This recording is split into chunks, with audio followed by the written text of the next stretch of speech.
တတိတိချစ်မိတ်ဆွေများအားလုံးပဲမင်္ဂလာပါခင်ဗျာအခုဒီဆိုင်လေးက2026တစ်ချိန်အတွက်စတုဒ္ဓမြောက်၄ချိန်မြောက်တင်တဲ့ဖန်ဆိုင်လေးဖြစ်ပါတယ်ဒီဆိုင်လေးကနည်းနည်းတော့အခြေတယ်ဗျအဲကျွန်တော်အပိုင်း၃ပိုင်းခွဲပြီးရှင်းပြမှတကယ်ချင်းနေနားလေသဘောပေါက်ဟုတ်လားဘာလို့တော့ပထမပိုင်းကဒီမွေးကနန်းဖြစ်စဉ်ပေါ့နော်ဒီဆိုင်လေးမှာမွေးကနန်းဖြစ်စဉ်လေးတွေကကောင်းတယ်နောက်အစောလဲထွက်တာများပထမပိုင်းကိုကျွန်တော်မွေးကနန်းဖြစ်စဉ်ကိုရှင်းပြပေးမယ်ဒုတိယပိုင်းကိုကျတော့ဒီပရိတ်သုံးကြရမယ်ဆိုတဲ့ဖြစ်စဉ်ကိုရှင်းပြပေးမယ်နောက်ဒီတတိယဖြစ်စဉ်တတိယပိုင်းကျတော့ဒီ3ပရိတ်အပြင်3ပရိတ်ကို10ပရိတ်ကိုအဲတူကီးတွေနဲ့ထွက်ရမယ်ဆိုတဲ့ဖြစ်စဉ်ပေါ့နော်အပိုင်း3ပိုင်းပထမပိုင်းကမွေးကနန်းအပိုင်းဒုတိယပိုင်းက3ပရိတ်တတိယပိုင်းက3ပရိတ်10ပရိတ်နော်ကဲဟုတ်ပြီအဲကျတော့ကျွန်တော်တို့ဒီပထမပိုင်းမွေးကနန်းဖြစ်စဉ်လေးကိုအရင်ကြည့်လိုက်အောင်ကြည့်လိုက်မယ်ဆိုတော့သူ့ရဲ့ဖြစ်စဉ်ကဘယ်ကနေစအောင်ဆိုတော့ဒီ24ချိန်မှာကွန်ထိတ်24ချိန်မှာကွန်ထိတ်ဒီမှာ90ခွန်မှာထွက်တယ်နော်24ချိန်မှာကွန်ထိတ်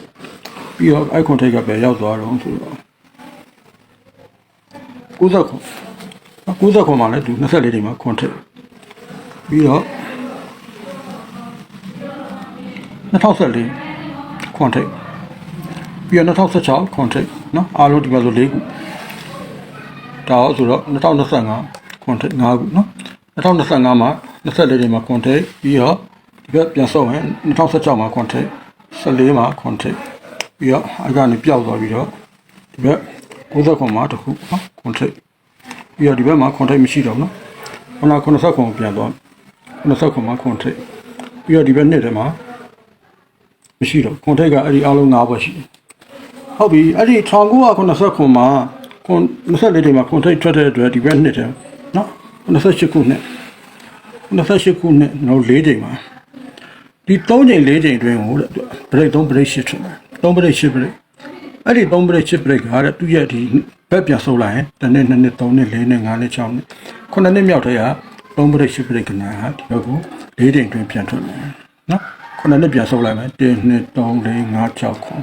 အဲ့ဒီတွေက3ဘရိတ်8ဘရိတ်ဒီ3ခုတစ်ကဒီပြန်ထွက်ချင်တယ်ကျွန်တော်ဒီမှာတော့တကယ်ကျွန်တော်အလွယ်ကြည့်လို့ရအောင်လို့ကျွန်တော်ထွက်တဲ့အလေးပဲကျွန်တော်ဝိုင်းပေးထားရနော်3ခု3ဘရိတ်8ဘရိတ်ဒါပထမဖြစ်စဉ်ဒုတိယဖြစ်စဉ်90ခွန်မှာ24ချိန်မှာခွန်ထိတ်ထွက်တော့ဒီဘက်98ခုနဲ့သူကအဲ့လို3ချိန်4ချိန်သူ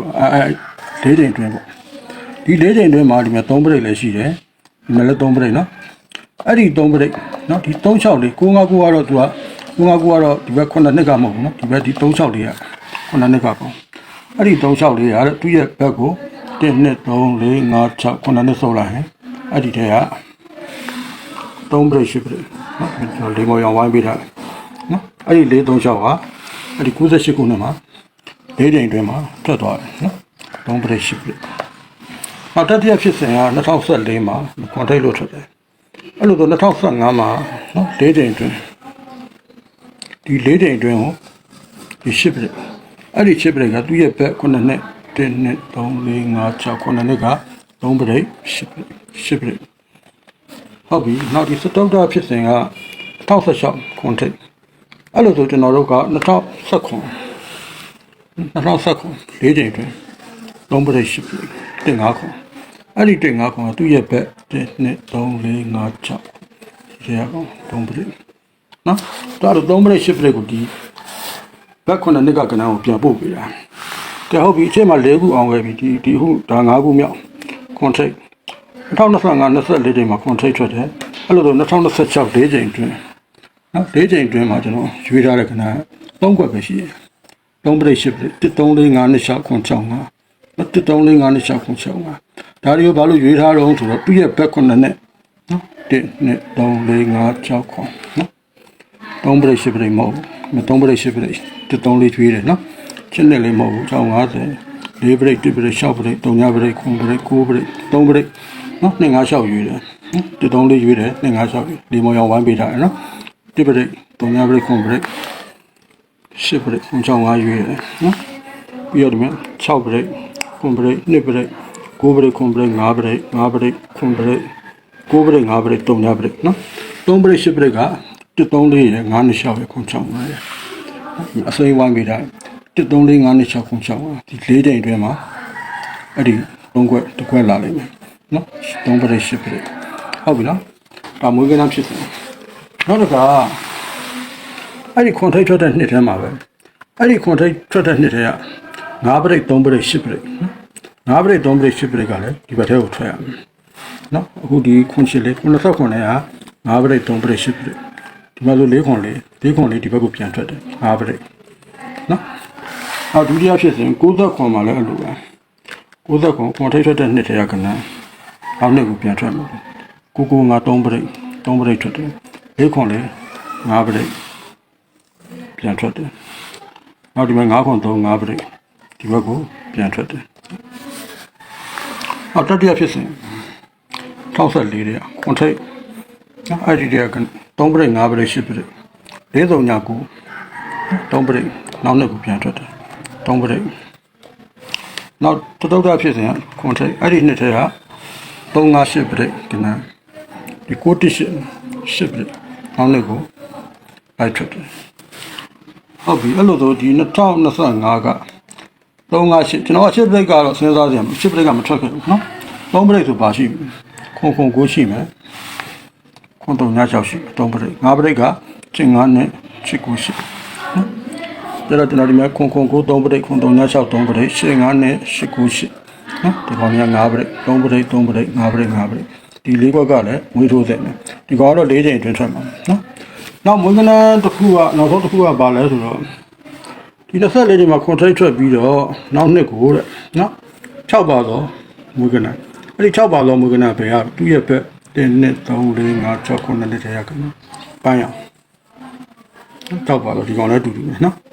6နဲ့5 2 5 6ပန်းရအောင်ကကျွန်တော်ကြည့်လို့လွယ်အောင်ဝိုင်းပေးထားတာနော်6ပါတော့ကနန်းဟုတ်ပြီနောက်ဒီ90နဲ့ခွန်မှာလည်းအဲ့လိုပဲဒီမှာ846ရယ်3 9 6ရယ်6ပါတော့ကနန်း846 3 9 6အဲ့ဒီနှစ်ခွက်ကလည်းသူ့ရဲ့ဘက်ကိုပြန်ဆုပ်လိုက်1 2 3 4 5 6ခွန်အဲ့ဒီနှစ်ထဲကနောက်ဒီ3 9 6ကို846ကိုဝိုင်းပေးထားနော်ပန်းအောင်ကနန်းနောက်ဒီတတိယဖြစ်စဉ်ကဒီ2014ဒီဘက်နှစ်တယ်ပေါ့ခဏဒီကြပြီးသားကနန်းမယ်နော်86လေးပန်းအောင်အဲ့ကောင်ကဒီဘက်1 2 3 4 5 6ခဏပန်းအောင်နော်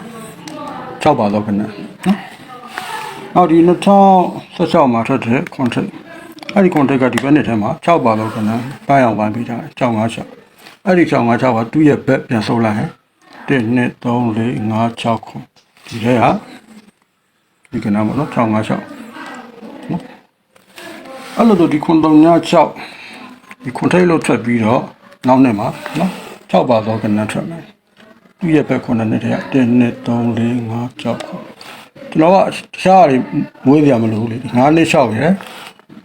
965ဒီကောင်တဲထိုးနေအောင်နော်9နှစ်6 965ဘာလို့တော့3ပရိတ်လည်းဖြစ်တယ်10ပရိတ်လည်းဖြစ်တယ်နော်ဒီကောင်ကပို့ပြီးအားတာနော်ဒါမွေးကနန်းဖြစ်စဉ်ပြီးပါပြီနော်24တိမ်မှာခွန်ထိတ်ထွက်ပြီးရင်နောက်နေ့မှာမွေးရမယ့်မွေးကနန်းလေးပေါ့ကဲဟုတ်ပြီအဲ့ကျတော့ဒုတိယပိုင်းဆောင်းဒုတိယပိုင်းကကျွန်တော်3ပရိတ်ကိုပြတယ်နော်ဒုတိယပိုင်းက3ပရိတ်ဒုတိယပိုင်းက3ပရိတ်ဆိုတော့အဲ့ဒီ24တိမ်မှာခွန်ထိတ်လို့ထွက်ပြီးရင်90ခွန်နော်90ခွန်ကျွန်တော်နှစ်စနေကြည့်အောင်နှစ်စနေခွန်လဲတိုင်းပေါင်းခြင်းလေး3ပရိတ်မကြောက်ဟောဒီမှာခွန်လဲတိုင်း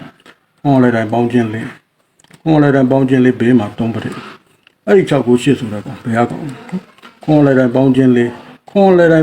ရဲ့ဘေးမှာ3ပရိတ်ထွက်တယ်အဲ့ဒီ3ပရိတ်က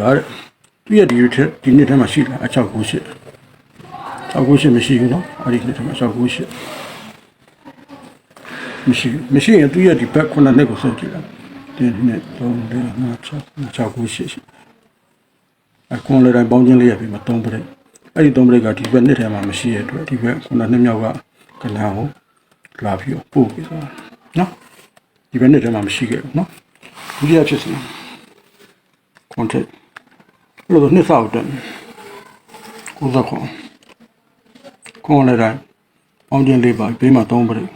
အဲ့ဒီ364ဆိုတဲ့ကဏ္ဍဒီဘက်နှစ်ထဲမှာရှိလား364ပတ်လဲမရှိခဲ့တော့မရှိတဲ့အတွက်သူ့ရဲ့ဘက်9နဲ့1 2 3 4 5 6 9ဒီထဲမှာတော့ရှိတယ်အဲ့ဒီ436ဆိုတော့တခြားနေရာမှာမထွက်ခွန်လဲတိုင်းပေါင်းခြင်းလေးရဲ့ပြီးမှထွက်တယ်3ပရိတ်နှစ်ခါထွက်သွားပြီနော်တတိယဖြစ်စဉ် ဟုတ်ပြီနှစ်ဆောက်ကြည့်မယ်2014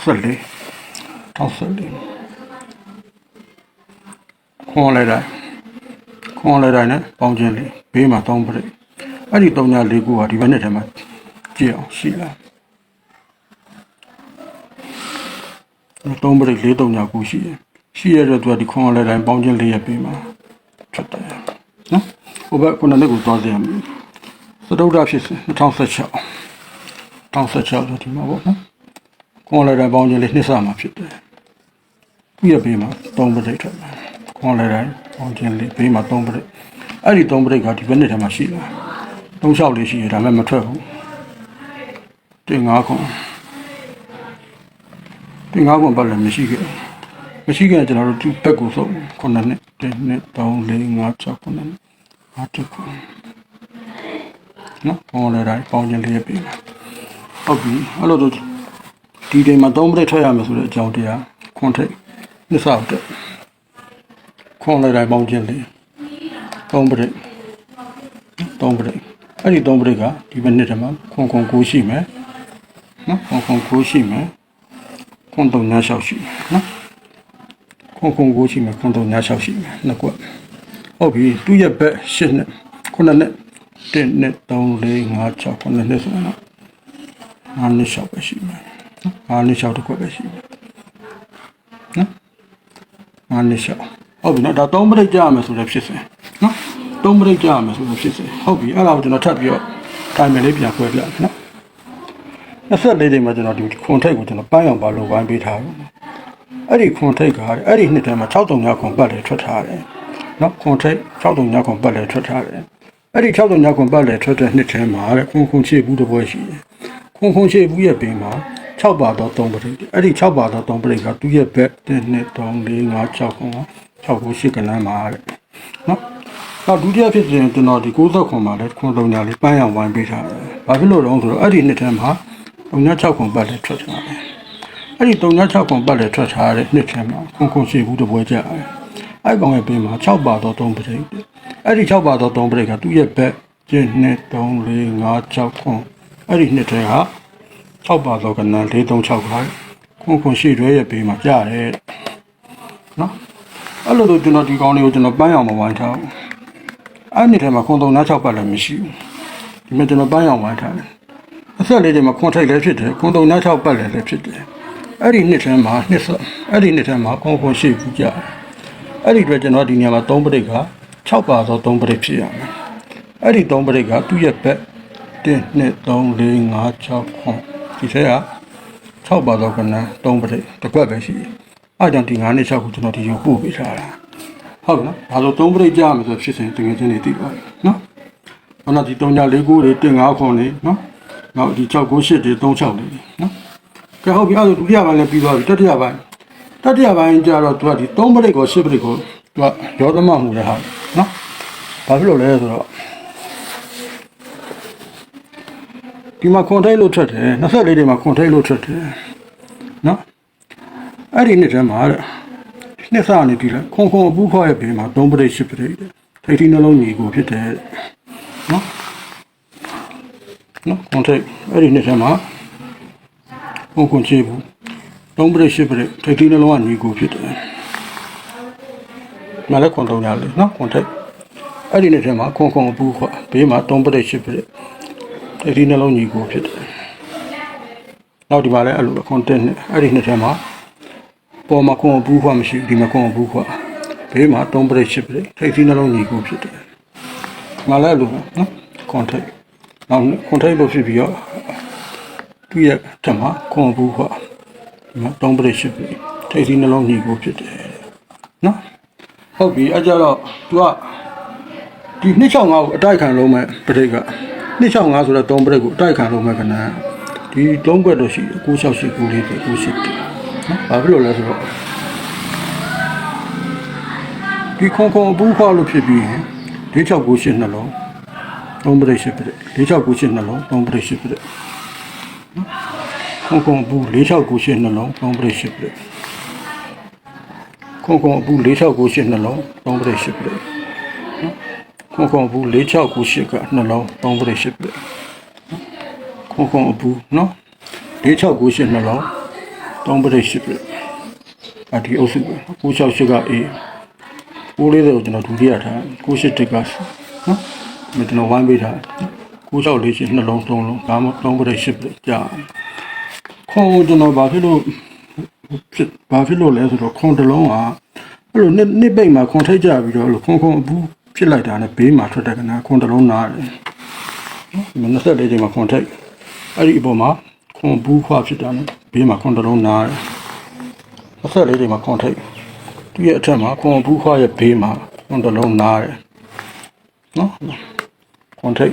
24ချိန်မှာခွန်ထိတ်ဖြစ်ပြီးဒီမှာခွန်ဘူးခွာသူရဲ့ဘေးမှာခွန်တလုံးနားတယ်မြေလက်ခွန်ထိတ်နော်သူရဲ့အပေါ်မှာခွန်ဘူးရဲ့ဘေးမှာခွန်တလုံးနားမယ်နော်ဒါပေမဲ့နားလဲဆိုတော့ညာလဲမရုံမလုံးလေးတော့ဆက်ထုတ်တယ်နော်ဒီခွန်ကိုနဲ့ခွန်တုံညာရှောက်နော်ဒီနှစ်ခွန်ဖြစ်စဉ်ရှိတယ်နှစ်ခွန်ဖြစ်စဉ်ကဘာလို့ဆိုဒီကနေ့မှာအဲ့လိုခွန်ထိတ်လို့ထွက်ပြီးတော့နော်6လဲ6ထိတ်ပေါင်းချင်းကို6လဲ6ထိတ်နောက်နှလုံးကို6လဲ6ထိတ်နောက်နှလုံးကိုအဲ့ဒီ4 3ညကိုဟာတဲ့သူ့ရဲ့အထက်ခွန်ပူးရဲ့ဘေးမှာလာထွက်လို့နော်ဒီကောင်လည်းအဲ့လိုသူ့ရဲ့အထက်မှာ6လဲ6ထိပ်နောက်နှလုံးကိုအဲ့ဒီ9တစ်ကနန်းဟာခွန်ဘူးခွာရဲ့ဘေးမှာထွက်တယ်9တစ်နော်4 3ညကို4 3ညတော့ဒီ6လဲ6ထိပ်6လဲ6ထိပ်နောက်နှလုံးကို6လဲ6ထိပ်နောက်နှလုံးကိုဒီမှာလည်းအဲ့လိုပဲအဲ့ဒီနှစ်ထက်မှာ6လဲ6ထိပ်နောက်နှလုံးကိုအဲ့လိုနှစ်ခွန်ဒီနှစ်ခွန်ဆိုတဲ့ကနန်းဟာခွန်ဘူးရဲ့ဘေးမှာထွက်မဆိုထွက်လို့ရတယ်ခွန်တလုံးကအပြလည်းရှိတယ်အပြောက်လည်းရှိတယ်အဲဒါကြောင့်ခွန်တလုံးကိုတော့နည်းနည်းကျွန်တော်ကဒီပွဲမှာတိတ်ပြီးတော့မကစားကျင်ဘူးပေါ့ဗျာနည်းနည်းပေါ့မတထောင်မို့ထိုးမှလည်းမကျွန်တော်တထောင်မှထိုးမှာပေါ့အဲ့ဒါလေးကျွန်တော်ပြောချင်တာနော်အဓိကဒီ265 main ပေါ့ဗျာနော်ဒီမှာဒုတိယ968 940 980ဒါကတော့မွေးတယ်နော်ဒါတော့သူက၄တိတ်တွင်မှာထွက်တယ်ဒီ85နဲ့89ချီဒီကောင်တွေကတော့နောက်ပင်တွေမှာမွေးတင်တာပေါ့နော်ဒီတိမ်မှာတော့ခွန်ကျွန်တော်ကနည်းနည်း short ထုတ်တင်တယ်နော်ကဲဒီဆိုင်လေးကတော့ဒီလောက်ပါပဲမိတ်ဆွေငယ်များအားလုံးကံကောင်းကြပါစေကျွန်တော်ပြင်သမားမြောက်နံပါတ်5ဖန်ကြရင်3ပရိတ်နောက်ထပ်တဲတစ်ပွဲကြည့်ထားတဲ့ဖြစ်စဉ်လေးရှိနော်အဲ့ဒါလေးကျွန်တော်ပြင်သမားမြောက်ဗီဒီယိုဖန်ကြရင်ကျွန်တော်တင်ပေးပါမယ်အဲ့ဒါလေးကတော့အတူလေးပါနော်ဒီကောင်လေးကတော့နည်းနည်းရှုပ်ထွေးတယ်ဘာဖြစ်လို့ဒီလောက်ဆိုငယ်ကျွန်တော်နားလဲသဘောပေါက်ပြီလို့ကျွန်တော်ယူဆပါတယ်ကဲဒီလောက်ပါပဲ